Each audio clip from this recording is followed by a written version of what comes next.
Hello and welcome back to The Movies Made Us Do It. Me and Matt are back. How are you, Matt? I'm pretty good, sir. How are you? I'm very well. We were talking about 60 Minutes last week, and I mentioned that I felt the Warriors did distance better. Yeah. And then after that, we didn't know what to watch, and I couldn't get the Warriors out of my head. So I was like, well, actually, I haven't watched the Warriors for a long time. No. That could be fun. So No, I think it was a good choice. Yeah. Here we are. And there's always that risk when you revisit these movies. There's always that risk that a film doesn't hold up. Not in this case. I had so much fun watching this. Yeah, as I said to you earlier, I remember it's been years since I've seen it. Yeah. And I remember it being a really good movie. And rewatching it, I actually did, I think it's greater than I thought. I was actually surprised at how good it is still and how much I think it holds up. Yeah. I honestly, it's better than I remembered it being. Yeah. I mean, mainly because I think there were certain scenes, we'll talk about them when we get, especially very late in the movie. Yeah. There's one particular scene that I was like, wow, I love that, with two of the characters that, and I was like, oh, okay, that's a really cool scene. Is it two of the characters and a red light turning on? No. Okay, because I thought that scene was great. It's on the train. Oh, okay, yeah, no, that's great as well. Yeah, that's a wonderful moment. It's on the train near the end. There's a great bit when they're having the kind of argument conversation and the red light turns on in the background. It's quite cool. But anyway, when did you first? It's Walter Hill, so we've already done Streets of Fire, so we know we like Walter Hill. Oh yeah, no doubt. When did you first see this movie? So I'm thinking it's about late 80s, early 90s. I think it was my cousin really liked gang movies. Okay, well so he'd watch anything with gangs. So he loved The Outsiders and the Warriors, the Wanderers. Yeah. Which incidentally, the Wanderers was like contemporary with this. It was meant to be a double bill at one point, wasn't it? Well, it was a rush to get it out. The Warriors were trying to beat it to get out for it, sort of thing. So their gag movie was out before it.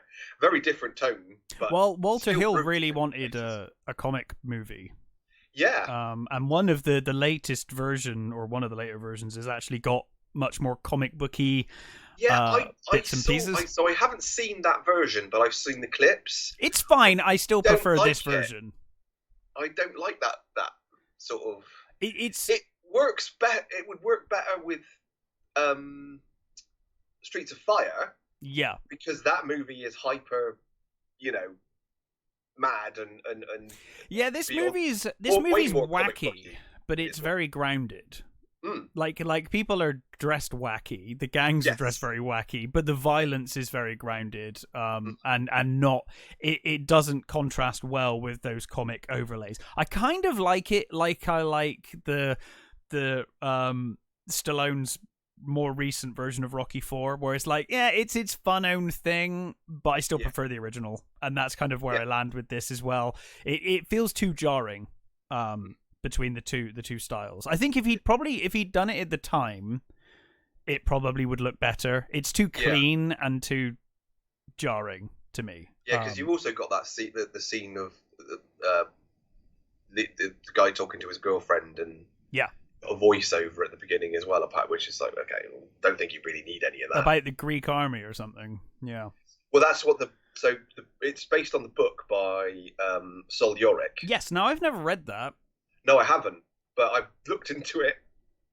There's a big difference between these two things. And so that was based on the book, and that was based on, and I'm going to screw this up, Anabasis by Xenophon, which is basically the true story of 1,000 Greeks who were hired by Cyrus the Younger to take the throne from his brother. Yeah. So he hired all these Greeks. They went to Persia. There's a massive battle.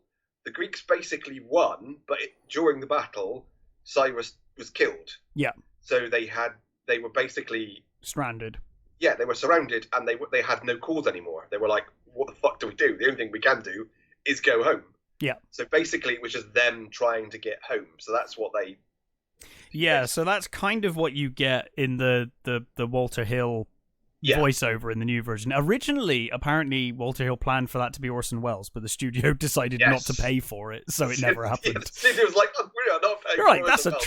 terrific idea, but we're not going to pay for it. Yeah.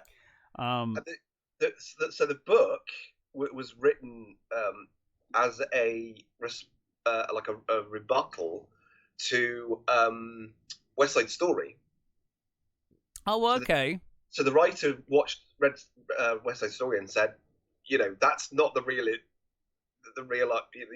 gangs. That's not what they're like at all. This glamorizes them and makes them like lovely singing and dancing people.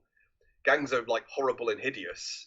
Which this movie captures pretty well, to be honest. The movie does, but the book... Yeah, I'm sure. So in the book, the gang is basically black and Hispanic. There are no whites in the gang. Mm-hmm.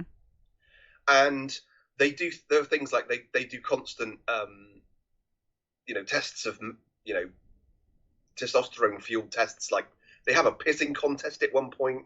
They have, like, just do stupid things like sticking their head out of the window for the longest on the train. Okay.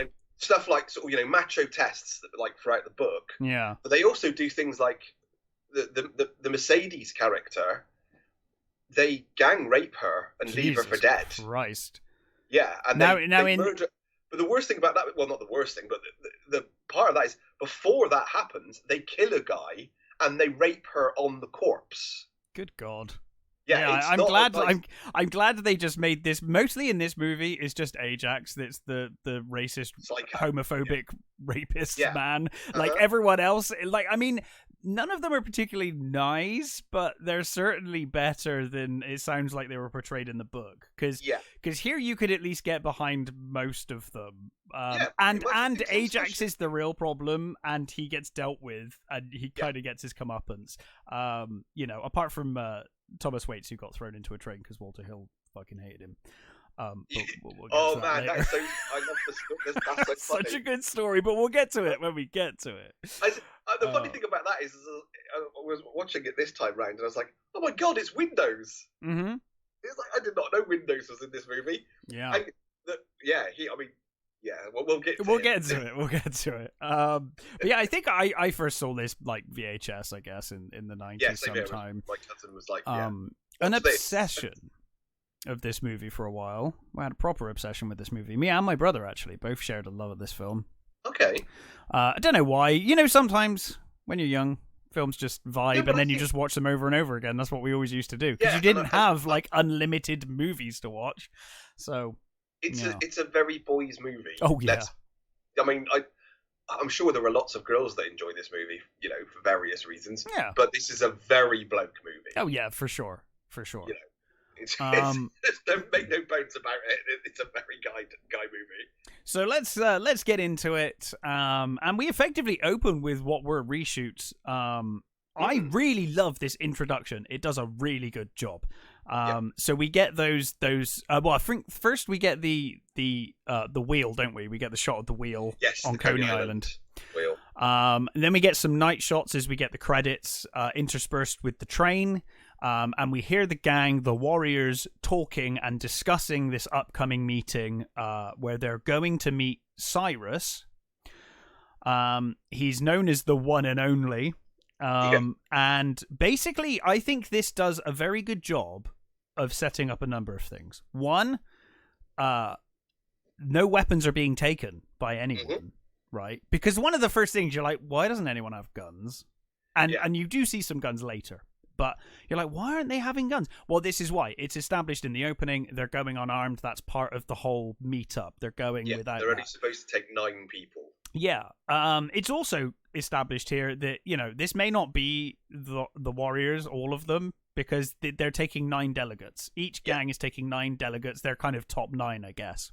Yeah. To this meeting. So, right away, you're kind of shown that they're probably not going to get shot, at least immediately, because, that would be a very short movie. Yeah. And B, you get this idea of it's just delegates. So there's only 9 of them. They couldn't take their whole gang. They're very much out of their territory with only 9 guys.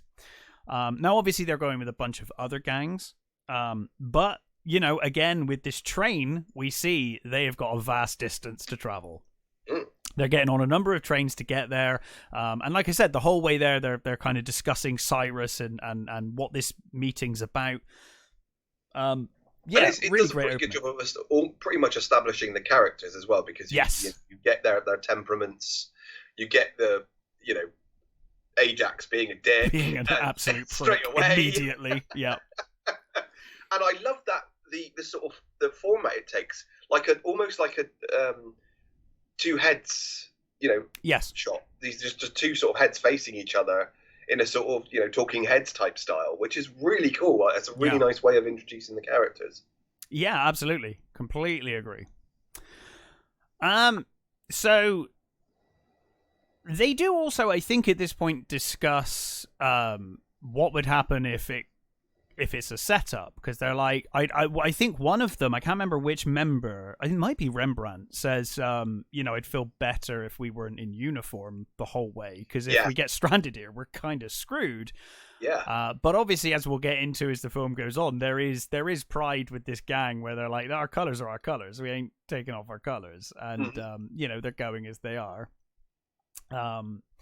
So they're actually in the book that they're called the Dominators in the book instead of the Warriors. Yeah. Oh, and okay. And guess what their symbol is? It's not the Hells Angels logo turned on its turned to one side.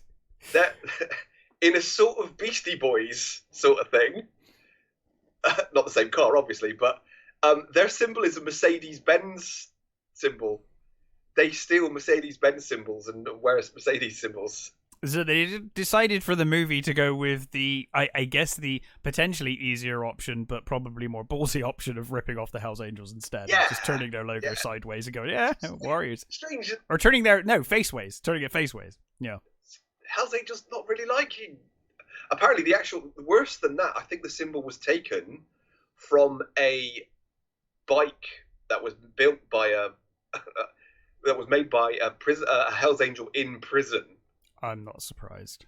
So they took the symbol from that. So it was actually a Hells Angel symbol anyway. I met someone who had the original plate that they used for that design, and he was making T-shirts. He gave me one of those. Well, I bought one of the T-shirts from him, and even he said, he was like, you know, don't wear it around. So you got to be very careful of wearing the Warriors. You know, if you go into like anywhere where HA are likely to be, because obviously it is. And when you see it, you cannot unsee how clearly it is the Hells Angel symbol. But anyway, they are heading to meet Cyrus, who is the head of the largest gang, the Gramercy Riffs. Basically, there's currently a very uneasy truce in New York. All the New York gangs have been called to this truce by Cyrus, and they're all going unarmed to meet in mass to discuss whatever the hell Cyrus wants to talk about. Again, you get that really cool shots of the gangs turning up. It's great. I love how everyone's got, like, they're all so dedicated to their dress sense, you know? Yeah, I mean, you've got, so it's like you do sort of think, wow, you'd be in some areas of the city, if you were joining a gang, you'd be really lucky. You'd get a really cool outfit, like the Electric Eliminators. They've got that really cool yellow jacket with a really cool symbol on it, and they look awesome. Or you could be I think it's the Hi Hats, who are mimes. Yeah, or the Orphans. The Orphans, yeah, but they've just got like green shirts, and that's okay. It's like some of them have got like bright, terrible suits and things. Yeah. It's like, oh god, that's awful. I've got a full list of the gangs here, and I am not gonna go through the whole. How many are there on there? Oh Christ! 1, 2, 3, 4, 5, 6, 7, 8, 9, 10, 11, 12, 13, 14, 15, 16, 17, 18, 19, 20, 21, 22, 23. Okay, there's got to be about 40, 50 names here. It's cool that they went to that much trouble. Yeah, they've got full names of each one. So you've got the Alley Cats, the All Stars, the Baseball Furies, Black Hands, Blackjacks, Big Trains, the Boppers. I think the Baseball Furies are like somehow the most well known, even though they're not in it that much. No, I think they're everyone's favorite. Cool. I think they're everyone's favorite. They're not in it very much, but they're bloody awesome, and they look terrifying. That scene when he comes, we'll get to it, but the scene when he comes running out of the darkness is like, oh god, that's actually quite terrifying. Yeah, so you've got Colt 45s, dealers, electric eliminators, fastballs, gladiators, go-hards, howitzers, imps, jesters, magicians, Mongols, moonrunners, Napoleons, punks. The punks kind of are weird because they've got dungarees and roller skates. Yeah. Which is like, I don't quite know why they've got that, but sure. Not sure. I mean, I know American punks are very different to British punks anyway, or they certainly were. I think you're going to struggle to find a better gang name than the Howitzers. That's a great name for a gang. So you got Speedwagons, Stevedores, Turks, Whisperers, Xenophons. The last couple are great. The Yo-Yos, the Youngbloods, the Zodiacs, and the Zulus. Brilliant. So that's just some of them. So they meet in the park, all of them, and it is packed in the park. Yeah, and there's a lot of extras. You see them, the warriors kind of awkwardly. There's great. It's great because as they're walking through the crowd, they act like they're all on edge. They're like keeping an eye out, ready to be like knifed at any moment. You can really feel the tension even with them walking through the crowd. But interestingly, nothing. You don't see anybody start anything. No. But there's that tension. There's that. You would expect at least somebody to punch someone, But I think it shows that the riffs are really feared. Yeah. You don't fuck with the riffs, and Cyrus obviously being their leader, they are kind of behaving, at least for now. So Cyrus takes to the stage, and he basically starts talking about his plan. He effectively says, look, we've got 9 members from each gang here, but that's not everyone. We've filled this park, but that's not everyone. We've got 60,000-ish people in all of the gangs in total. And there's only 20,000 police in the whole city. So he's basically like, hey, what if we took over? Yeah. Basically, all he says is, all you need to do is keep the truce. And keep your areas, keep your territories, and we rule the city, effectively. And of course, he's got the line, can you dig it? Which is kind of the... Which has been sampled many songs. This movie, there are so many songs that have sampled. Oh god, this movie. I mean, Twisted Sister did it, and with which is the Twisted Sister one? It's completely gone out of my head now. I'm not sure. I know the song really well because we used to listen to it. Oh my god, it's completely gone. Okay, that's not going to come back. But anyway, yes, the amount of rap artists that are named themselves after things in this movie, and apparently Shaquille O'Neal used to quote it all the time. Amazing. And even Ronald Reagan apparently loved this movie. Do you think weird? That is weird. That is a strange one, I must admit. Yeah, apparently he saw it came in the the retreat, Camp David. It's like I loved it. It's like, okay, fine, weird. So, we do see the police kind of silently moving in, surrounding the area as this continues. But we see Luther of the Rogues, who is wonderful in this film. Wait. He's brought a gun. It's our good friend David Patrick Kelly. Yes. And who's playing tremendous. Not only his first role on a movie, but his first douchebag role. Yeah, a role that he would become synonymous with as his career continues, because that's kind of what he does best, in my opinion. Only because it's one of my favorite movies ever, but my favorite of his is T-Bird. Well, there isn't, to be honest with you, there's not many degrees of separation between the two. No, not really. He very, can almost have grown up to be T-Bird. Yeah. I don't think he makes out of this alive, but if he did... No, definitely not. If he did, Luther could easily be T-Bird.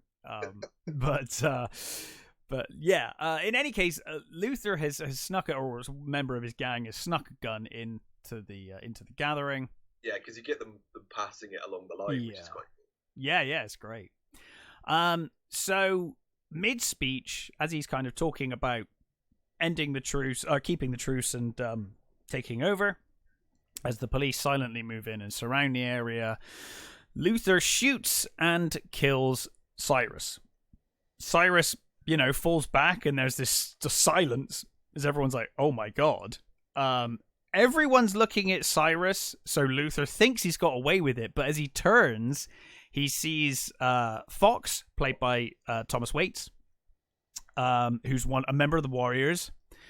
And of course, Fox is he is sort of stunned. separated himself when the crowd was gathering. He sort of separated himself from the main. Yeah, so he's the only member of the Warriors that saw him, and potentially, as far as Luther's concerned, the only member of the entire park that saw. So he basically has witnessed this assassination. So Luther points a gun at Fox to try and kill him, but then, of course, the police move in. And their spotlight hits Luther, and it kind of blinds him so he can't see. So Cleon, who is the head of the Warriors, he walks in to basically check on Cyrus as the rest of the Warriors kind of regroup together on the outside. And of course, Luther, realizing that the Warriors have got him banged to rights, shouts that it was the Warriors that killed Cyrus. Actually, in fact, specifically him, right? He says that it's Cleon that did it. Bless him, Cleon goes down fighting. He does. He does a really nice elbow to Luther's face. Yeah, I mean, he does his best, but obviously the riffs, there's like a million of them. Yeah, there's a massive fucking group of them all around him. And we never see him again, presumably he's dead. No, he's dead. I mean, very dead. He's dead. Weirdly, in the book, he actually ends up getting back to the Coney Island before the gang does. There's nothing happens to him. Oh, really? Well, I mean, you don't see him dead in this, but I'm guessing he's... No, Walter Hill said, no, he's definitely dead. Yeah, I was going to say, the inference was definitely that he's dead. Yeah. But yes, so the other Warriors basically try to escape. They don't know yet that Cleon's gone. They just know that something's gone down, and obviously the police are everywhere. So they're trying to escape the police. They manage to break through this wooden fence and escape into this back alley, ultimately ending up in this cemetery. And they're kind of nearby. You can still hear the police obviously rushing into the park, and there's complete chaos. They basically, at this point, do a head count and realize that everyone's there except for Cleon. Mm-hmm. They believe that Cleon, because at this point they don't know that they've been blamed for anything. No, they know nothing of that. All that they know is that Cleon hasn't come back, so they suspect at this point that he's probably been arrested. Yeah. They're assuming he's been arrested. So Swan basically starts acting as war chief. Mm-hmm. And Ajax is like, because Swan's like, look, we just need to get back to the subway, catch the first train back to Coney Island, and get the hell out of here. Yeah. And Ajax is like, who put you in charge? Like, who made you leader? And of course, Swan says, look, Ajax says, like, I want to be war chief. Maybe I should. And Swan's like, go for it, buddy. And in one of the more intelligent moves that the gang make in this movie, they all go, yeah, no, we don't want Ajax in charge. Yeah, we have. Funny enough, our multicultural group of warriors are not keen with this fucking homophobic racist being in charge. Thanks very much. Ajax is again a tremendous performance, and obviously the actor went on to do. James Ramirez been in so many things. Many things. But he is so horrible in this. He is just completely and utterly irredeemable. And and horrible. It's weird because at this point in the movie, you're kind of like, oh, it's going to be Ajax and Swan, and Ajax going to betray Swan, and it's going to be this big fight towards the end. Yeah. And it's like, oh no, that could have subverted my expectations. I didn't expect that. Swan Michael Beck. So the only film I really know Michael Beck from other than this is Xanadu. I was going to say, I think this is the only movie I really know him from. So Xanadu. Xanadu's one of my. It's a sort of guilty pleasure. It's a terrible movie that I kind of like. It's a mad movie. Have you ever seen Xanadu? No. So he plays this guy. Now I've got to remember rightly. I think he owns like a club or something, or it's weird. I can't exactly remember, but there's this mural and stuff, and it's got muses on it, and Olivia Newton-John basically is one of the muses, and she manifests herself. Okay. I think it's like to help him or something, and so basically she's a muse, and it's got like Fred Astaire in it, and it's a really fucking weird music, and it's got music by ELO and stuff in it and stuff, and it's got like kind of song and dance numbers, and it's a fucking batshit movie.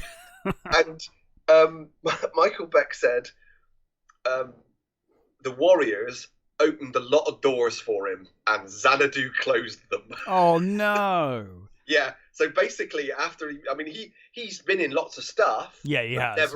Never League Man again after Xanadu. Damn. Yeah. I actually think he's fine in this. Actually, he's probably my favorite character. Yeah, I really like. Actually, I like a couple of them. Vermin's pretty good. Vermin's fun. I like Rembrandt as well, to be honest.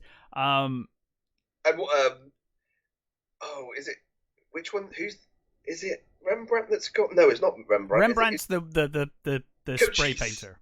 Cochise, yeah. Cochise is got my favourite style. Oh god, he looks awesome in this movie. He looks awesome. He looks amazing. Yeah. He's definitely got the coolest look. But yeah. Anyway, so Ajax basically wants to be leader. Swan says, "Hey, go for it." The rest of the gang kind of stand behind Swan, and Ajax like, "Yeah, maybe not." Yeah. Maybe not right now. So they decide they're going to make their way towards the subway, but the whole way they're like, truce. Is the truce still happening? Because it didn't seem to go that well. And they say one of them, it might be Rembrandt, says, are they going to have to bop their way across the other gangs? Yeah. Which means fight, but I don't know. It sounds quite cute to my modern ears to hear someone say, "I'm going to bop them." Yeah, they're going to put some music on. Yeah, you're just going to put some music on. Have a dance off. It's going to be great. Have a dance off. It is West Side Story. It's. Obviously they're screwed because they're in colors. They've got nothing else to wear. Luckily, it's not winter because they must be freezing in the winter.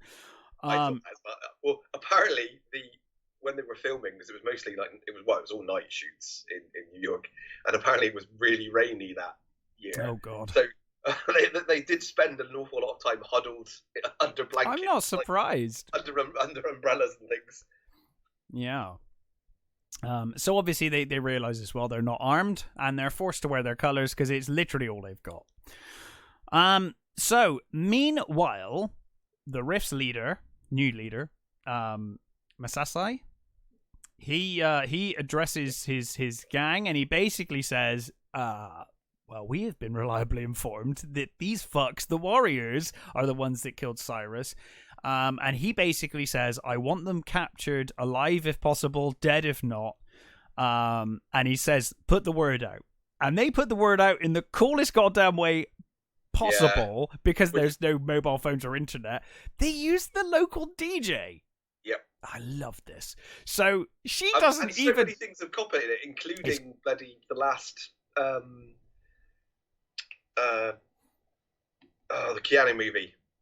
John Wick. The last John Wick. You're right. God, do you know, I didn't even pick that up. Yeah, they did. So of course the local DJ, she puts out the word that they're after the Warriors, and she does that by putting on "Nowhere to Run," which is dedicated to the Warriors. Yeah. Of course, they don't even hear it.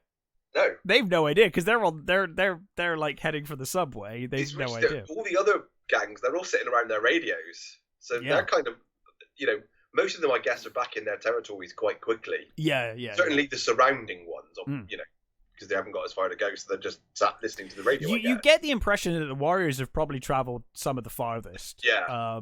And or at least they're not on good terms with many of the other gangs around. No. So what I love is Lynn Thigpen, who played the DJ, she didn't know until she went to see the movie that only her lips and one of her eyes in one shot was on display. I really love that.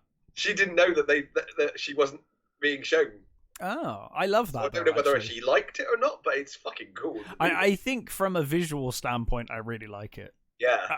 If I was the actress, maybe I wouldn't be so happy, but I think it looks really cool. And she's got an amazingly perfect radio voice. Oh, yeah. So it really works. Yeah, she's got a sexy tone. So the Warriors are basically waiting outside the train station, which is kind of like up on it's elevated, right? It's above them. And Ajax is like, you're a bunch of wimps. He uses an F word as well, which he uses frequently through this movie that I won't use. Yep.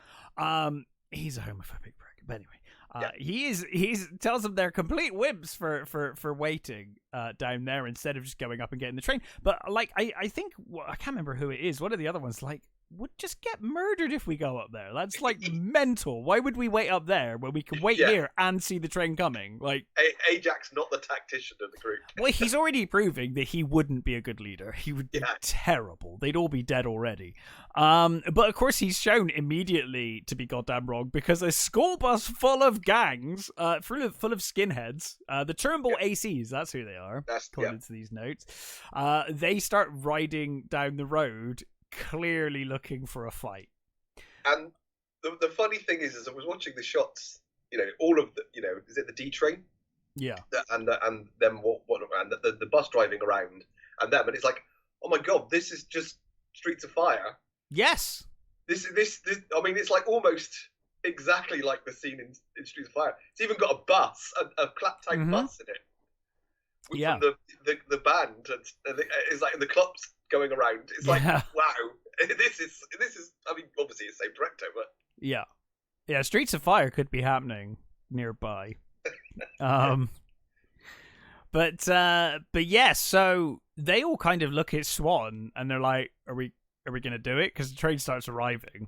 I'm like, well, and one of them just says, "Well, I guess the truce is off." Yeah. So I guess that school bus full of skinheads with baseball bats probably suggests that the truce is not happening anymore. Yeah. But they all look at Swan and they're like, "We doing this or not? Train's coming." And of course they run. The Turnbull ACs immediately see them and turn the bus around, start chasing them down the road.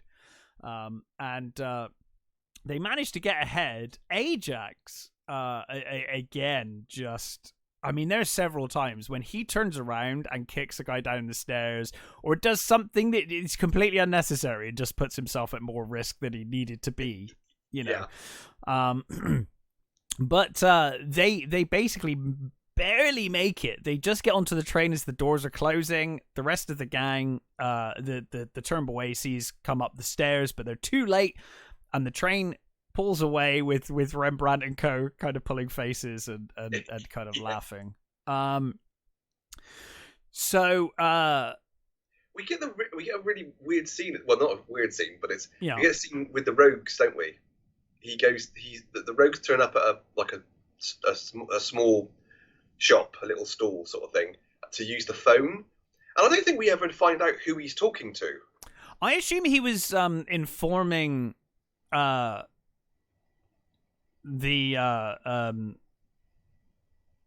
riffs that the Turnbulls have failed. Okay, that's my assumption. I wasn't sure whether it was that was the case or not. But that scene, you get them. They steal from the little store, and it's God knows what time. Probably well after midnight. It's one of those open little stores that they have in New York. Yeah, and this girl, she's got balls though. Girl behind the fucking counter. She's got proper balls though. Who the hell let her work there? It's like that's ridiculous. Because she's tough as fuck. That's why. There's a whole fucking gang there. He's stolen this drink, and she's like, "Oi, you gonna pay me or what?" And it's like, "Whoa, dude! Like, there's like 7 of these fuckers, or 9 of them." I'll give you that. She's got balls. I'll give you that. But if they decided to, she'd be toast. Yeah. But I think they respected the fact that she was like, "The fuck." It's like there might be 9 of you, and I might be on my own in this shop, Because if I was her, I would have been like, "You just take the drink and leave. It's fine. Just go away, please." Hopefully she's got a shotgun under that counter. Yeah. You would imagine she's probably armed. I hope she's backing. Yeah. But yeah, so the Riffs are informed that the Turnbulls have failed. And basically, yeah, Luther gets the update that the Riffs want the Warriors alive, but as he tells the rest of the rogues, he's like, we don't want them taken alive, though. We can't afford to have them taken alive because they might tell, you know. And one of them's really worried about it, and he's like, why do you seem so happy, Luther? And he's like, because I'm enjoying myself. This is fun, you know. Yeah, because he's the only dude more psycho than Ajax. Pretty much, yeah. So the Warriors are celebrating. They're like, we've done it. We made it, man. It was close, but we made it onto the train. Short film. Yeah. But unfortunately, the train comes to a halt, and they see up ahead there is a fire on the tracks. And they're pretty sure that was done on purpose. Yeah. They're like, obviously, they still don't know that the price is on their head. But they are like, a gang has clearly done this. Like, there's a gang after us, clearly. So they're going to have to make their way on foot to the next station. Which is going to basically take them through this area of the Bronx run by the orphans. We see them kind of hanging out on the rooftops as they're walking. You know, Swan's already spotted them. You know, I think he's like, one of them points him out, and he's like, "Who is it?" I think is Rembrandt the one that's got all of the gang knowledge? Because one of them has the gang knowledge, and he keeps telling them like, "Oh, it's this gang." You know, he like collects all the cards of each gang or something. Yeah, he says they're like a up and coming. They don't have the numbers, but yeah, they're dickheads. No one cares about them. But there's a lot of them because obviously it's their territory. Yes, and there's only 9 warriors here. So they work out the numbers are at least 30 versus 8 of them now that they've lost their leader. So Swan's sensibly like, hey, maybe we can talk our way out of this. Ajax just wants to fight them all because he's like, well, like 30 wimps. Yeah, because everybody's a pussy and he wants to fight them. Fine. Again, proving that if he was leader, everyone would be dead. Yeah. It'd be the shortest gang leader career in history. Yeah, pretty much. So he sensibly decides to be diplomatic, and the leader of the orphans meets with him and Fox. For some reason, Fox hasn't mentioned this killing that happened earlier in the movie. It's one of the things that always bugs me when I watch this. I'm like, Fox, tell them that the rogues killed you do Cyrus. Get this feeling that Fox is a bit of a dick for some reason. For no reason. He just is, yeah. He just, there's something sort of that he always seems cocky. To be slightly apart from them. And always cocky. And, he always makes the like cocky comment every now and again. Yeah. So anyway, they meet with the orphans' leader. And, you know, at first there's tension, but Fox manages to talk them around, I think, more than Swan, where Fox is like, because they said, like, we're just passing through, we're not causing any trouble, we're not here to start any trouble, we just want to pass through, we've been at the big gang meetup, and the orphans are like, can't be that big, because the orphans weren't invited. Yeah, you feel slightly sorry for the orphans, didn't you? They didn't quite make it to the... They're not big enough to quite make it to the meetup. They're like, didn't even know it was happening. No. But Fox, with the recovery, he's like, they didn't invite you because they were scared of you, clearly, you know. Must be because they were scared. So they managed to get it all good. They're like, it's going so well. It is going so well. Until Mercy, his girlfriend, turns up and starts making chicken noises at the warriors, and basically starts saying, hey, I would like a warrior's vest, please. Yeah, I'd like a cut. Well, your cut, please. Yeah, just one of them. And she then starts having a go at the orphans' leader as well, just basically saying, like, you're going to let them walk through? Every gang will just start walking over you. You look weak. She says you're going to let a war party go through your territory. Mm. You know, they're wearing colours in your territory. You're just going to let them do that, are you? So, of course, the leader is obviously I think he is with Mercy right at this point, and he's trying to impress her anyway, or at least seem tough in front of her and his gang now that he's been belittled by her. And he basically says, "Fine, you can go through, but you're taking off your colors." And of course, Swan's having none of that. I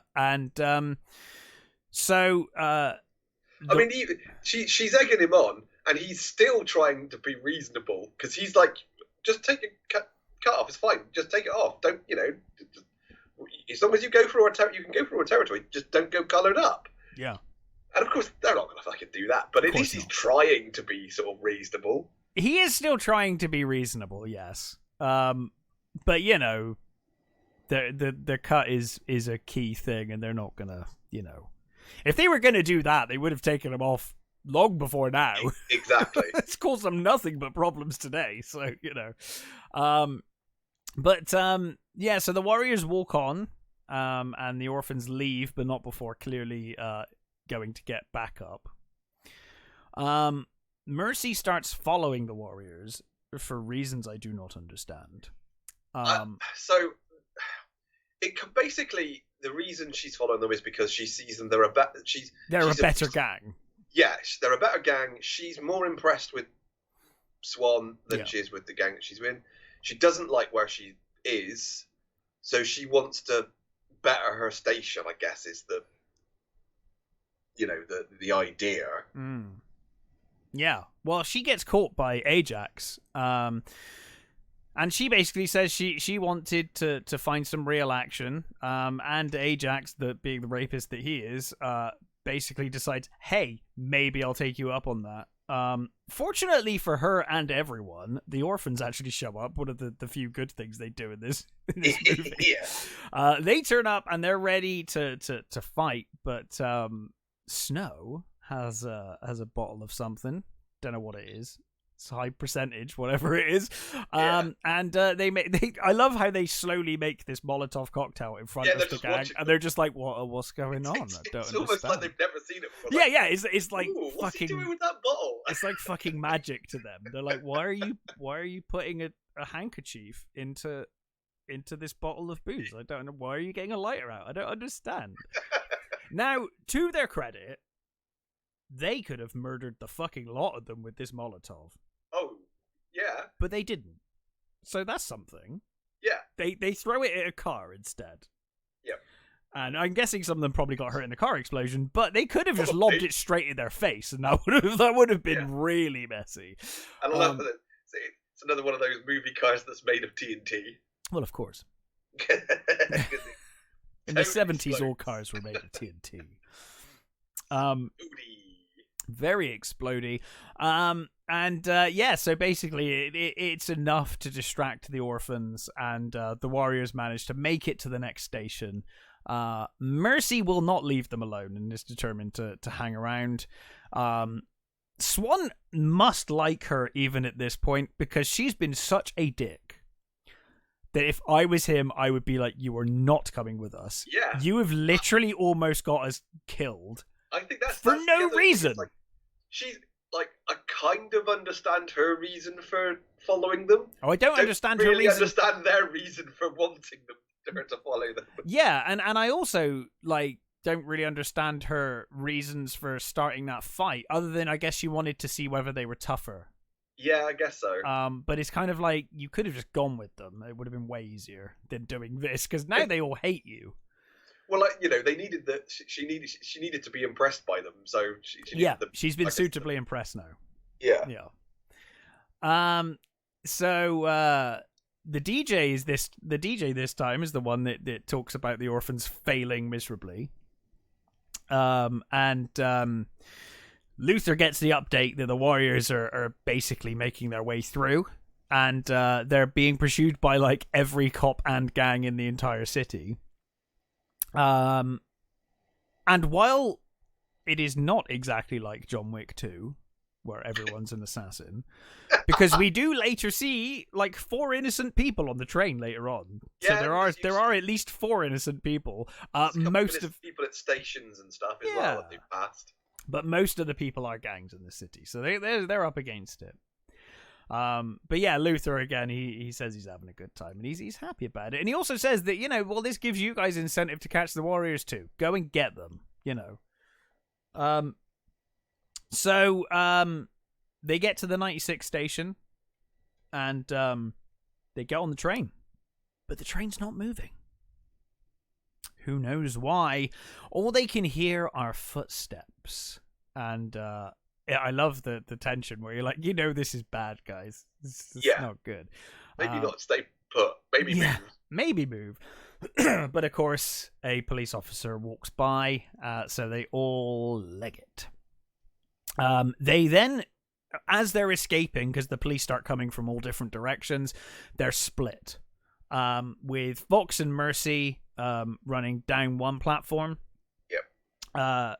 This is where Fox gets poor Thomas Waits gets killed off. Apparently Walter Hill really disliked him at this point. Apparently they've made up since. So that's well, apparently, so Thomas Waits got the impression that he was the main character. Right. Okay. So he basically, said, I'm the main character. I'm the main character. Everything should be. So apparently they clashed. Apparently his manager was an asshole as well. So they were dealing with his manager, who was being really sort of aggressive about him being the lead. Yeah. And eventually, Walter Hill just went, okay, he walked away, rewrote his part, and basically had him got rid of it. It's like, nope, you're gone. I can't deal with you. And Walter Hill basically says, I was probably antagonistic. Yeah. Antagonistic to him too. Yeah, I think so. It's partially my fault. He says, and I feel real bad about it now. He said, at the time, I just wanted the problem gone. Yeah, well, apparently he basically said that he was like, he said to the stunt coordinator, he's like, get a guy, put him. It's about Tom Waits' size. Yeah. Put him in a warrior cut and throw him into a train. And then the stunt coordinator was like, that's going to take some time to actually sort out and arrange. And apparently Walter Hill just went, I don't give a fuck. I want him gone. Just make it happen. Yeah. So what we end up with is Mary and Fox get separated. Mercy, not Mary. And Fox tells Mercy to run. As the police comes down, and this policeman tackles Fox. It's kind of an awkward shot where the policeman should go onto the track as well, but doesn't, and then suddenly Fox just flies into the wall on the other side as a train comes. He basically launches him, doesn't he? It's like, wow, that cop just murdered that dude. Yeah, he's like the Incredible Hulk or something. Yeah. Screw that guy. And Mercy, Deborah Van Valkenburg, she broke her wrist on that shot. Oh, God, really? Yeah, the stuntman when they fell, the stuntman didn't let her go. Oh, really? And she, so later on, when she turns up and she's got the jacket on. Yeah. And you keep seeing she's hiding her arm. There are a lot of shots where she's got her arm behind her back because she was hiding the cast. I didn't know that. Yeah. She didn't have, at one point, she got a bat in the face. Jesus. They had to go around. It's like God knows what time in the morning, trying to find a surgeon to stitch her face up. Well, I get the impression that safety and whatnot was not high on this movie. Because I know that Thomas Waits, that's another thing that he did that pissed off Walter Hill, is that he complained to the studio about the conditions.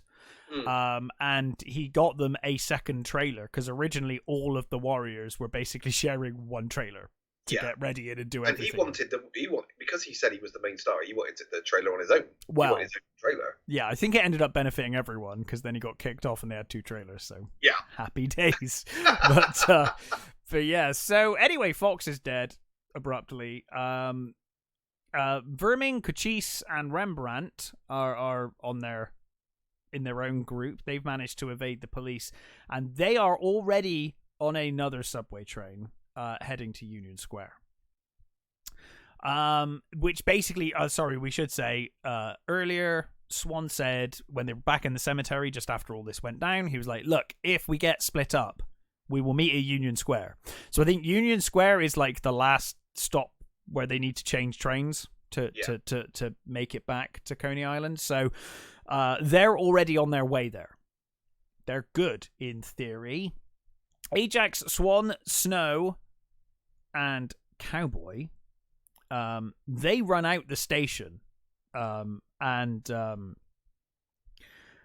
basically as they get out, they escape the station, run out into the streets, only to find the Baseball Furies, who make an amazing entrance. And like we said earlier, you can totally see why this is everyone's favorite, because they're awesome. They're just all of them. Yeah, I mean, there are so many games and movies that have kind of ripped off their look. You know, they're just such a cool iconic look. And apparently they were sort of based on a real gang that they didn't have the makeup and that, but they were a gang that wore sports jackets and had that sort of sporto look about them. They just amped it up for the movie. You know, they look amazing. Made it more cartoony. So the four warriors leg it. They run down the street, and I do love actually when you see them tooling up, and there's that shot of the guy coming up the stairs, and the top of the stairs is just lined with the baseball bats. Yeah, it's amazing. Just taking a bat as they sort of go past. It's like, that's cool. They run down the street, and I think Snow's like, "Hey, did we lose them?" And they look back, and you get one of my favorite shots of the movie of this Baseball Fury just come running out of the night. Yeah, that's a great shot, followed by a bunch of his mates. So they decide to split, and I think we get Swan and Snow going one way, Ajax and Cowboy running on. The Furies basically follow Ajax and Cowboy, while Swan and Snow circle back around them effectively. Cowboy gets to a point where he's like, dude, I can't run anymore. What I like is as well that if you notice, you see that Ajax is like whacking Cowboy on the ass to try and get him to hurry up as they're running, which is brilliant. Yeah. Ajax is like, Cowboy says I can't run anymore, and Ajax is like, are you sure? And Cowboy's like, yeah, and Ajax is like, good. Yeah. Like, I want to fight. Excellent. Yeah. I mean, Ajax, as Snow will point out, as Cowboy will point out shortly, actually does do Cowboy a solid here. I don't know that he necessarily does it for Cowboy, more for the fact that he wanted to have a fight, but he does help Cowboy. At least he's actually a good fighter. Yes, he is a good fighter, and of course, it's not very long before Swan and Snow come back in, and there's a big old fight.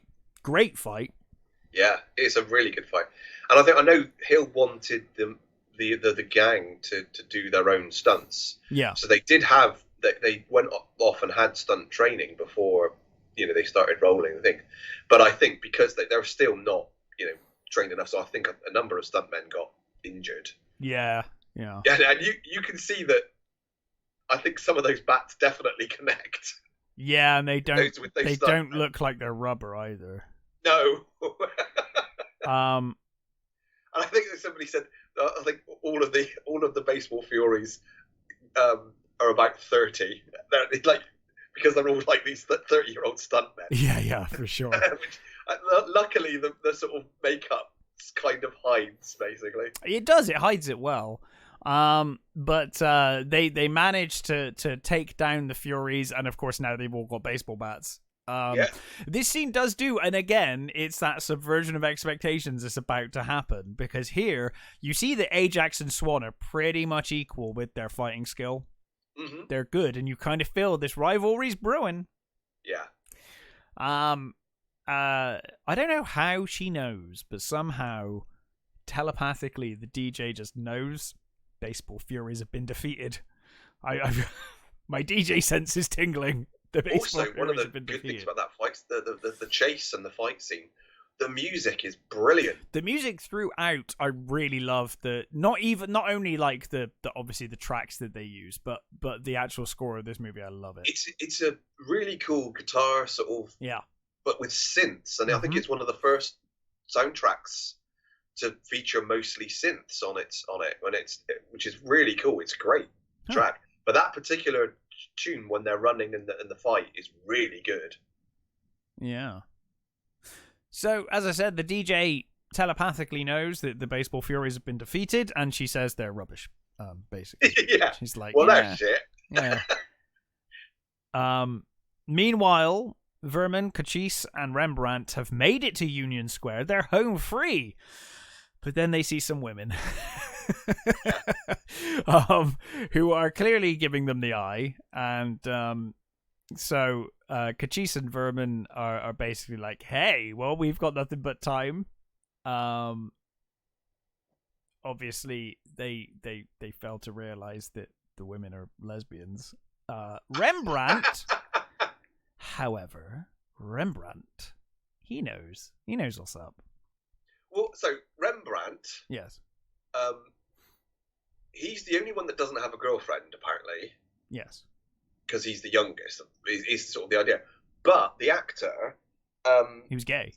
Yeah, Marceline Sanchez was an openly gay actor. Yeah, sadly died of AIDS, right, in the 80s? Yeah, he died of AIDS in horrible.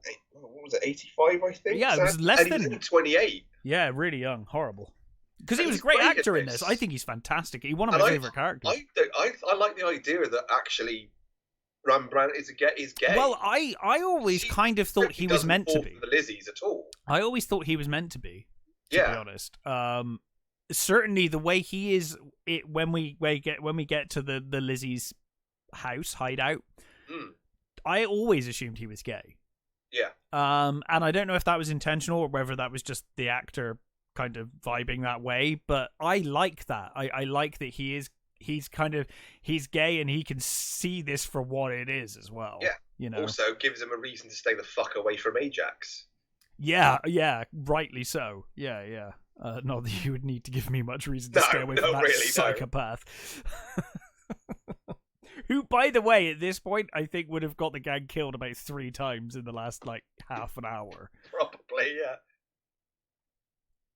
So anyway, they head to the... this is going to be slightly out of sequence because it cuts back and forth.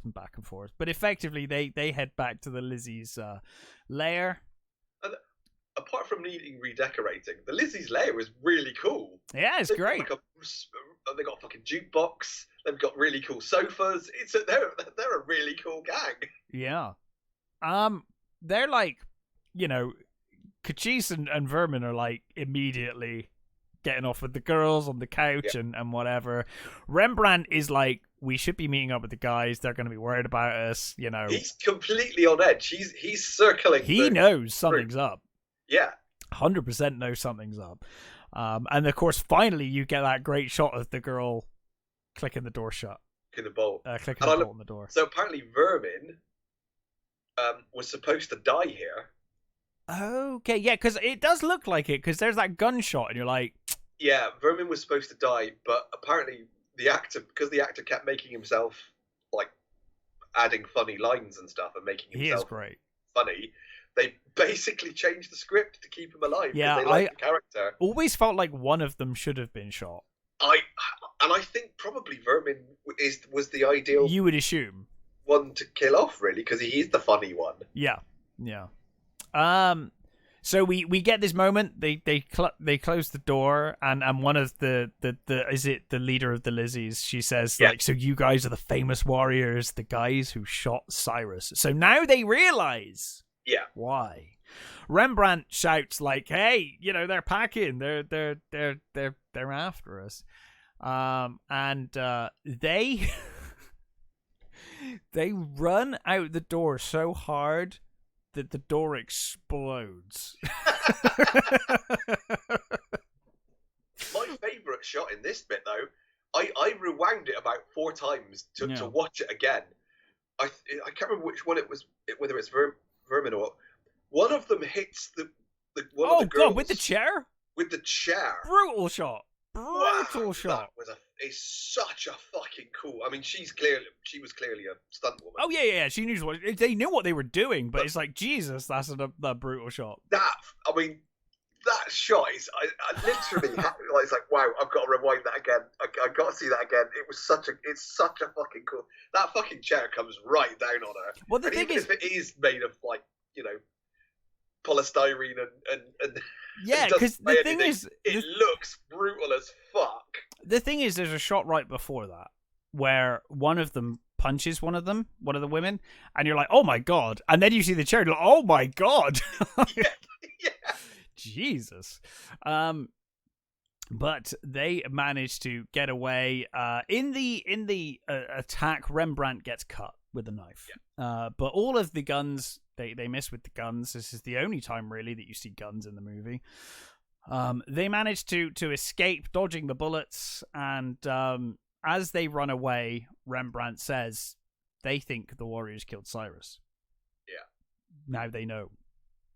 Now they realize why this has been so hard, and why even more than ever every gang seems to be out to get them.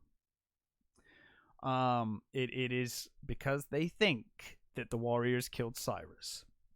Meanwhile, Swan and the crew are walking through the park when Ajax spots a woman and decides he wants to do a rape.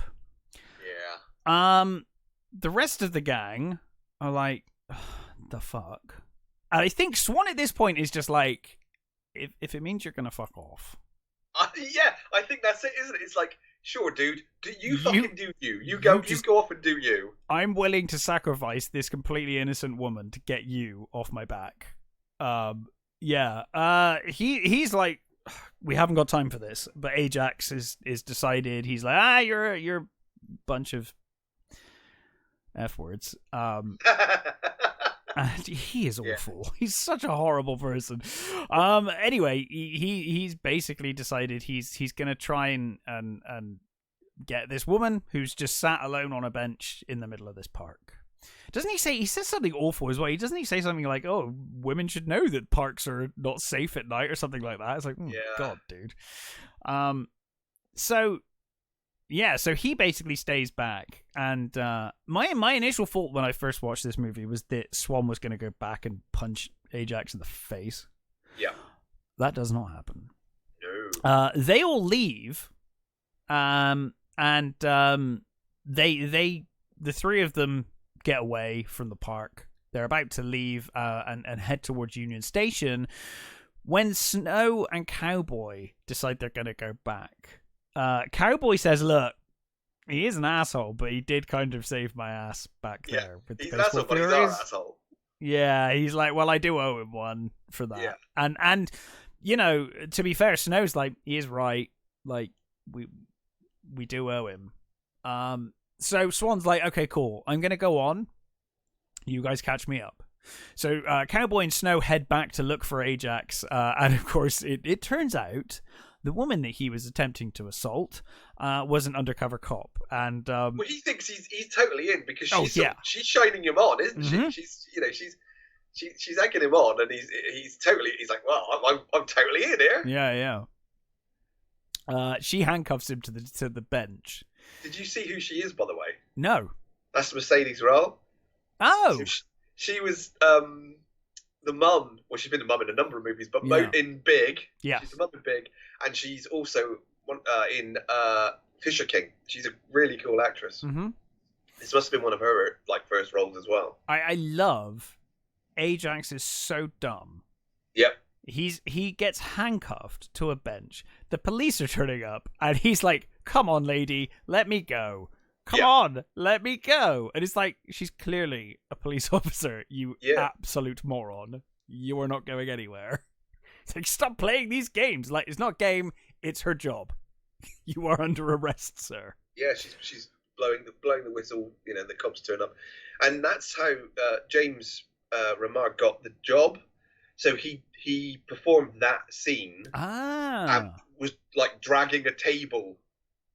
Okay, yeah, because he does drag the bench, yeah. Yeah, so that's how he got the job. He impressed them. Because I think they initially wanted somebody huge to play Ajax. Right. They wanted a really big, like, bruiser of a guy to play Ajax. But he impressed them so much that they changed the idea of what he looked like. Ah, interesting. So Snow and Cowboy turn up on the scene as they see a million police surrounding Ajax. And they realize there's nothing they can do, so they head off to Union Square as well. I love that the copper, like, hits him with his nightstick a couple of times, and he sort of goes down, and he's got that blood coming out of his mouth, and he's looking up at her and them, and he's got the most sad, sorry look on his face. Yeah. Well, he's got like a look that says, well, this isn't fair. What have I done? Why am I, why is this happening to me? It's like, dude, you're a complete douchebag. Of course this is going to fucking happen to you. Well, it's a thing you're not dead. It's a thing I really like, because I always thought when watching this movie that it was going to end in this pissing contest between Swan and Ajax, or this big fight where Ajax tries to betray Swan. But no, it's just the consequences of Ajax's actions. He's the master of his own downfall, and I love that. That's so much better as a storyline. It's like karma. It's like, totally. You were a douchebag. You tried to do something douchey. There you go. You were a douchebag in the opening monologue, like immediately in this movie. Yeah. So Swan gets to the 96 station, and he finds Mercy still there. Policeman spots them, and they end up running into the tunnel, which I just think is terrifying as a concept. Running into a subway tunnel. It's like, oh my god. Dude, when we were kids, so by our school, there is a tunnel that goes all the way to a bricks factory, and it's a really long tunnel. Yeah. We used to walk through it. And you can hear when the train comes, because I'm sure. The lines do. And they've got these little, things for workers. They do, yes. Just little alcoves. It's so fucking exhilarating when a train goes fucking by. Imagine. And if you leant your face forward, it would take, the train would take your face off. But we love doing that. It's fun. But obviously, would not do it now. No. When we were kids, we did it all the fucking time. The fun of youth. So they hole up in this underpass off of the tracks, and Mercy basically tries it on with Swan. Swan insults her, including saying, why don't you just walk around with a mattress tied to your back? Which I thought was a brilliant insult. Yeah. And this is a great scene, because they start this argument, and then this red light turns on. I guess it's the subway light, the train light. Yeah. But it bathes them in red as they're having this argument. It looked really cool shot. Really effective. Yeah. But Mercy, of course, comes back, and she's like, "You're no better than me. You're just as bad as I am. You're just looking, you guys are looking for the strongest. I was looking for the strongest. It's one of those things where I think, like, this would all be a little better for me had she not entirely screwed them over at their first meeting, because Swan has every reason to hate her. Yeah. Every reason. He was going to peacefully walk through. It wasn't going to be a problem at all. But this is, to be honest, this is what women do in their world. Of course. Yeah. I mean, it's established the best thing for them in the areas that they live in is to attach themselves to a gang that can keep them safe enough. Yeah. From everything, all the other nut jobs and horrible things that go on in these places. Yeah. Yeah, absolutely. Not saying that's a fucking good thing in remote, but that's just how it is. Yeah. So they end up continuing on to Union Square. Mercy following him, refusing to leave, basically. The punks, who, as you say, for no apparent reason, are on roller skates, or at least the leader is. Dungarees and roller skates. Weird. He starts following them quite clearly. I love that by the time there's three of them all following Swan, Mercy shows back up and is like, "Do you realize those people are following you?" It's like, well, yes, I had noticed. And I love that Swan's like, "Yeah, I had noticed, but now they've noticed that I've noticed. Thanks." Yeah, the punks look like painter and decorators, don't they? They kind of do, don't they, actually? They do not look like a group that you would call punks. No, I love this shot when Mercy's like, "What are you gonna do?" And Swan looks at her, and then in the corner of his eye, he sees the rest of the warriors coming down the steps, and he just smiles. Yeah, it's like it's all good. So the warriors have all caught up, the remaining warriors, and they head. And I like it. He basically just flicks his head towards the gang. They spot the gang, and he flicks his head towards the toilets. Toilets, yeah. So the gang know exactly. They straight away they go straight to the toilets. They know exactly what's going on. Yeah. And we get this amazing fight. They hide in the stalls, and the punks come in, basically knowing they're in the stalls. Yeah. Ready to pounce. And of course, the first one they open is Rembrandt's, and Rembrandt spray paints the guy in the eyes with the red paint. And they all just start bursting out of the stalls and attacking. Mercy does join in the fight here. Yeah, she bites one of the dudes. I love that. She bites him on his shoulder. She's showing that she is on the warrior side now. She's officially taking up with them, and fair enough. So it's another victory for the warriors. They've defeated these punks, so-called punks. Now, back at the Rifts, they are informed. Hey, guess what? In this sea of 10,000 people, someone else also saw this shooting, and it wasn't the warriors. So, they're now aware that it wasn't the warriors who shot Cyrus. They now know who really did it. So on the train home, the warriors are exhausted. Some of them are falling asleep. Mercy and Swan are kind of sat there looking exhausted. When we get these two couples, like a I don't know, prom dates or something. They're all dressed up to the nines, and I got that they were like a prom couple. Yeah, because they're all like, the guys are in their white suits and looking all smart and whatnot. Falling 70s suits. We get this great bit. I'm guessing this was the bit you really loved.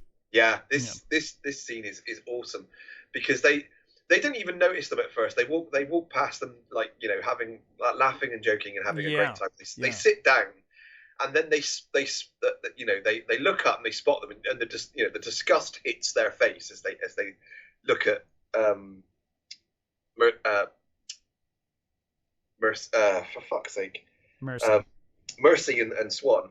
And there's this really cool sort of shot of the camera pans down Mercy, and you see her like dirty hands on her fingernails and the dirt on her legs and knees, and it goes right down to her dirty feet. And she looks embarrassed, and she goes to sort her hair out, doesn't she? Yeah, she lifts her hand to sort her hair, and Swan, not taking his eyes off of them, just grabs her hand. He kind of shows that he's He gently puts her hand down, and they just sit there and stare at them. Yeah, just stare a hole through them. And it's a beautiful scene. It's really great. Really cool little scene. I love it. Well, it's the first time that Swan basically shows that he does care for Mercy. I mean, they had that moment of kissing briefly, but it was kind of awkward, and they kind of hated each other, and it was followed by immediate arguments and whatnot. But he's just clearly saying, no. You've got more dignity than that. It's fine. Yeah, it's fine. You are who you are. You don't have to be anybody. You're not below these people. No. It's a beauty. Like, no words are said. It's just, exactly what he's saying and what he's doing in that beautiful little scene. It's a great scene. They eventually are like, do you know what? We'll catch the next train, and they get off at the next station. One of the girls drops her kind of clip. I guess it's a hair clip. I think it's a corsage, isn't it? Oh, it's a corsage. Yes, of course, because they were going to a prom or something. That makes sense. Yeah. She drops it as she leaves the train, and of course Swan picks it up. They get finally to Coney Island. They have made it. The sun has come up. Finally, first time in the movie, we've seen some sunlight. Yep. And the journey's over. Mercy's first off the train. Swan follows and gives her the flowers. And he says he hates... Yeah, she says, "What's this for?" He says, "Because I hate seeing anything go to waste." Yeah, he hates seeing things go to waste. They start walking. Oh, they have that great moment as well where Swan says to Mercy, "He's like, we came all this way for this." For this, yeah, and you get the shot of all the sort of dilapidated buildings. And, yeah, you know, it's a really nice shot. And he says, you know, and I like she says, you know, kind of what you're going to do, and it's like, I don't know, and she's like, maybe I'll travel or something. Yeah, she's like, I love to travel, and he's like, yeah, where have you been? And he says, where have you been? And she says, nowhere, but I know I like it. Yeah. Yeah, so they're all together when the warriors become aware that they are being followed by the rogues. And we get this moment again with Mercy where Swan says, "Look, walk off in the other direction. Go away. You don't need to deal with this fight that's about to happen." But she is determined to stay with them now. She's like, "No, I'm with you." And under this kind of underpass, this dilapidated it's a bridge, isn't it? They start makeshifting weapons. I think it's the pier. Was it the pier? Sorry, yes, you're right. It is under the pier, isn't it? Yeah. They start makeshifting weapons, poles and bits of wood and rusty, bits of metal and pipes and whatnot. As we get the rogues pulling up in that awesome looking hearse. And of course we get the warriors come out to play. With the 3 bottles. Apparently, bottles. That's completely ad-libbed. Originally, it was going to be dead pigeons, apparently. Oh, okay, I didn't know that. Yeah, they apparently decided that wasn't going to work, and I kind of agree. So I'm not quite sure. What would they have done with dead pigeons? I don't know. That was apparently the original plan from what I've read. I guess they just wanted to make out that they just wanted to prove beyond a shadow of a doubt that Luther is a complete psychopath. Yeah. Well, Hale said to him, just do something intimidating. Do something, just improvise something. So he went and found the bottles. It's great. And he said he did that because apparently there's a guy in his neighborhood that was like massively intimidating and did it apparently. So he took it from a guy in his neighborhood. Same with Wes Craven and the homeless guy in the Freddy Krueger shirt. Which, again, of course, made it into New Nightmare. Another line that's been sampled on. God, everything. Yeah. Parodied and all, Absolutely. Swan and Mercy and the crew head to the beach. The rogues obviously follow them. They face off, and Swan asks, Luther, "Why did you kill Cyrus?" And I assumed up until this point in the movie, when I first watched, that at least Luther was in with the cops, and the plan was to disrupt this whole thing because the gangs were getting too powerful. They paid off Luther and possibly the whole of the rogues to kill Cyrus, keeping the gangs separated. That was why it confused me about the phone calls he was making, because he makes a couple of phone calls in the movie, and I just thought, who is he talking to? Is he talking to like the police, or is he talking to another gang? I think he was talking to the Riffs. Yeah, it always felt to me like... he's lying, because he could be lying here. Because I guess it would be one of the worst things one of these gangs could admit to. So maybe he's not willing to admit that he's working with the police. Yeah, because that would presumably be a death sentence anyway. But he says, "No reason. I just like doing things like that." Yeah. Okay. I'm crazier than Ajax. Yeah. This shot doesn't work so well in practice, but the theory of this shot is great.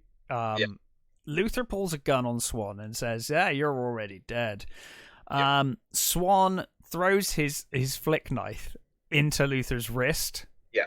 Luther drops the gun, and what I love is before the Riffs even show up, Luther is shown to be a complete fucking coward. Yeah. As soon as he's lost the gun, as soon as he's disarmed, complete coward. He starts screaming and crying, and instantly. The thing about the thing that doesn't work on that shot as well is That there were 10,000 Mercy riffs on the shouts beach and no toward one him. noticed. Sorry? That there were 10,000 riffs on the beach and no one noticed. No, it's the he Mercy warns him. Yeah. He sort of jumps to the right and throws the knife. Yes. Right. I thought she'd get shot. The gun goes off. Yeah. He does fire the gun. There were two warriors directly behind him. Yeah. One of those dudes would have got that bullet. I always thought she was going to get shot. Yeah, one of them should have been shot. Yeah. Because they are packed together. There's like no real gap there. No. I mean, you could say maybe that the gun went high. Yeah, maybe. Them, but it doesn't look that way. It looks doesn't. like Rembrandt, wherever it is behind it, probably took a bullet. It is an awkward shot. But it's cool. The riffs turn up. They're on the beach. And they basically surround both gangs. Yeah, there's a fucking lot of them. Yeah. Well, the riffs are like, they're the biggest gang in the whole gang, of the city. They're unbeatable gang. And they have this moment where Masasai basically says to the Warriors, he says to Swan, he's like, the Warriors are good, real good. And Swan says the best. And he basically says, look, this is ours now. This is up to us now. And they make a path, and the Warriors walk out. And I really I love again. It kind of subverts that expectation of this big fight. Yeah, and it doesn't happen. Happen. He gets get disarmed. And now he's going to get his comeuppance. Yeah, they just get mobbed and basically beaten. My guess is they all got just beaten to death. Oh, God, yeah. I mean, he screams in agony is like they just beat the living snot out of him. And the DJ says, well, the alert's cancelled. Sorry, some of your members are dead. Mistakes happen, and all we can do to say sorry is play you a song, and so a song is played. Yeah, Joe Walsh is in the City, which was written for the movie. Yeah, I love that song. Joe Walsh. Well, I think Joe Walsh himself is slightly dodgy, but as a musician, I love Joe Walsh. Yeah. And that's the end of the movie. The Warriors are home. Obviously, Mercy is now with Swan. Ajax, hopefully in jail forever, or dead probably. And I like to think that Swan and Mercy buggered off and I think they probably did. Swan says a couple of times, he's like, maybe I'll just leave. I'm done with this. You get the impression that after this, all of the Warriors are just drained. Or at least the key members here are just like, so done with this. Like, maybe we'll all just quit after today, But yeah, I love this movie. And this movie absolutely is held up for me. I had a blast rewatching this. I was completely blown away by how much better it is than I remembered it being. Yeah, same. Because there was whole scene, I mean, especially like this, like I said, the scene on the train, I do not remember that scene at all. Didn't remember that. No, I don't remember that one until I rewatched it. I agree. Yeah, there's some really nice, quiet moments in the movie that are just really good and really well done. And I guess as a kid you just remember the fight scenes. You don't remember, of course, yeah. You don't remember the sort of lovey-dovey scenes or the that It's a great scene though. It is a great shot. Yeah. It is. It's really cool. It's a nice shot. I like the sort of them walking into the distance at the end as well, as the credits go up. Yeah. Again, really cool. And so it's a really brilliant movie. And the book. So the book ends with, I can't remember who the main character in the book is, but when they get home, their like leader has already been there for like ages. He got away. He got there, so there's a sort of weird sort of, oh god, you already made it. And he goes home. When he gets home, he finds his mum basically having sex with her boyfriend, completely neglecting the baby that's in. This is Swan.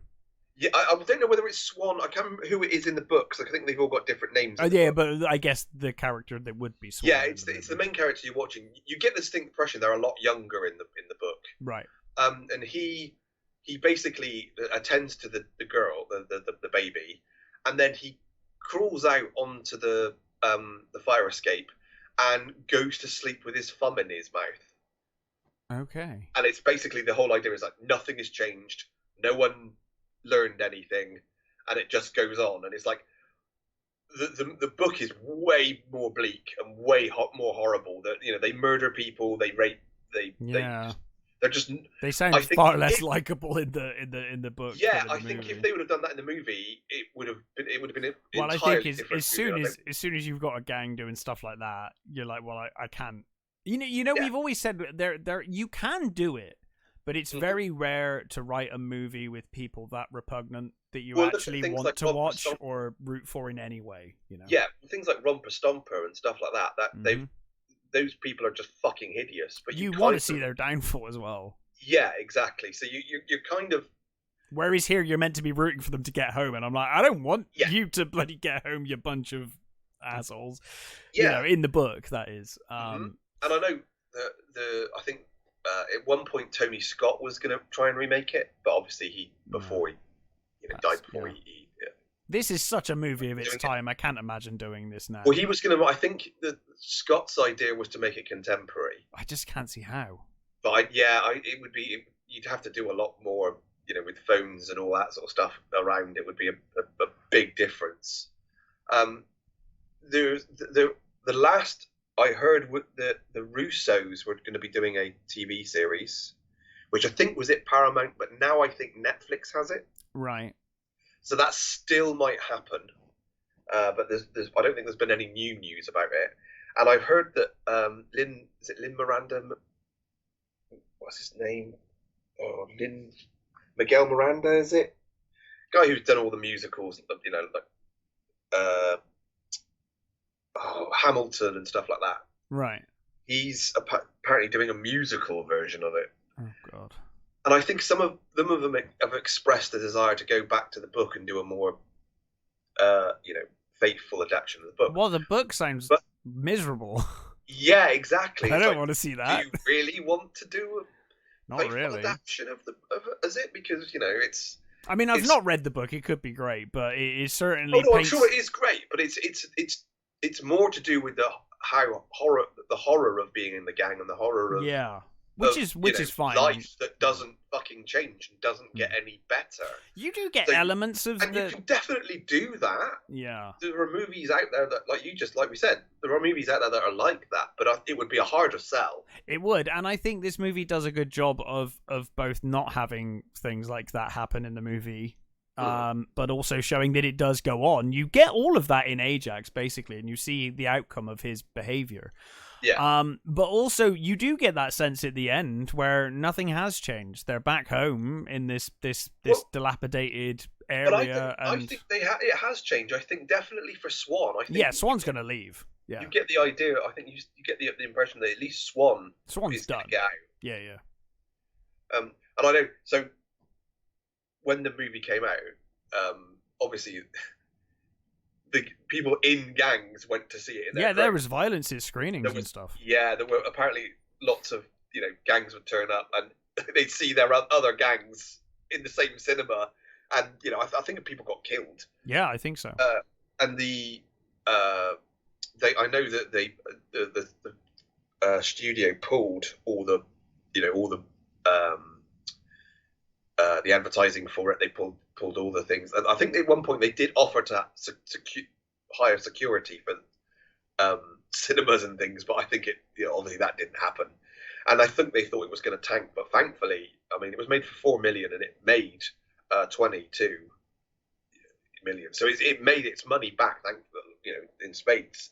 It was a really well received movie, and I think it was because word of mouth. The gangs had all got heard about it. They'd all gone to see it, and even in the movie, that they hired apparently a gang to look after the equipment, because there were other gangs that didn't get hired who were pissed off that they weren't hired. So there were gangs would turn up on set and drive through the set and smash up stuff, and I think there were some hairy moments on set with sort of gang violence. And I know at one point I think they hired, they were told to the police said, look, you know, in certain scenes, I think within crowd scenes with gangs, Yeah, there were like, real gang members. Put some police in there. Yeah, so there were real gang members in the crowd scenes, and police interspersed amongst them. Yeah. So there was, you know, I can't imagine it was a very, you know, serene atmosphere on the set of this movie. No, I wouldn't have thought so. But in any case, that was The Warriors. Highly recommended. Definitely held up for me and for you. So, yeah. Join us next time where we will be going through modern movies and what we've watched recently. But until then, stay safe, take care, and we'll catch you next time.